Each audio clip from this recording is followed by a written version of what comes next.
Alam nyo ba guys, hindi lang mga babae ang nagsasuffer ng postpartum depression after mga anak. Pati rin ang mga new fathers. And ang tinatawag po dyan is paternal postpartum depression. Yes, yun po. So what are the signs of paternal postpartum depression? So andyan po yung sadness, irritability, anger, yun. Madaling magalit.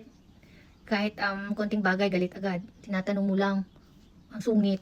So yun, watch out tayo dyan, mga misis.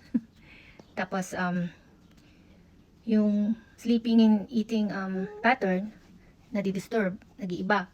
So yung iba, sa sleeping, hindi makatulog. So yung iba naman is nag-oversleep. Tapos, meron din yung sa eating, si Mister, hindi nakakakain ng mabuti. So, ang tendency, pumapayat. Uy! It's okay, baby. Tapos, yung feeling of worthlessness. Yun nga, tapos feeling nila is parang wala silang halaga. Kasi syempre siguro yung feeling na, yung dati, yung attention mo as a partner is nandun sa kanya, tapos dumating si baby, biglang nag-iba. So, yung attention mo, yung pagsisilbi mo is more of nasa baby na. So yun, kaya ganun din siguro yung nafe-feel nila na parang na-itchapwera na. And then, what are the risk factors sa mga lalaki na or possibility na magkaroon ng isang lalaki? If pag may history sila ng depression, tapos may ano pa ba, yung relationship issues, financial problems, tapos yun, marami pang iba. So kaya ganun, kaya siguro maraming relationship ang parang nagbabago right after magkaroon ng baby. Kaya siguro yung maraming relationship na nagbabago right after magkaroon ng baby kasi nga may malaking adjustment. So hindi lang pala si wifey ang nagsasuffer. So hindi lang pala tayo yung nagsasuffer ng postpartum depression, pati din pala sila. So ano bang dapat gawin?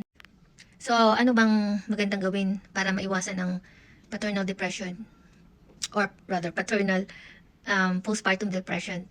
So dapat i-check din natin si Mister kung okay ba siya, kung may dinadamdam ba siya.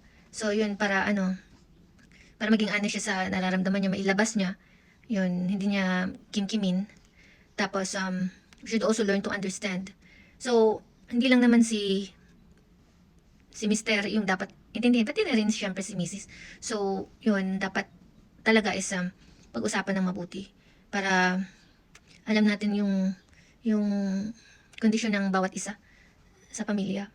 So kung hindi talaga madala sa sa communication between the couple, yun na, if possible mag-therapy. So pumunta sa professional para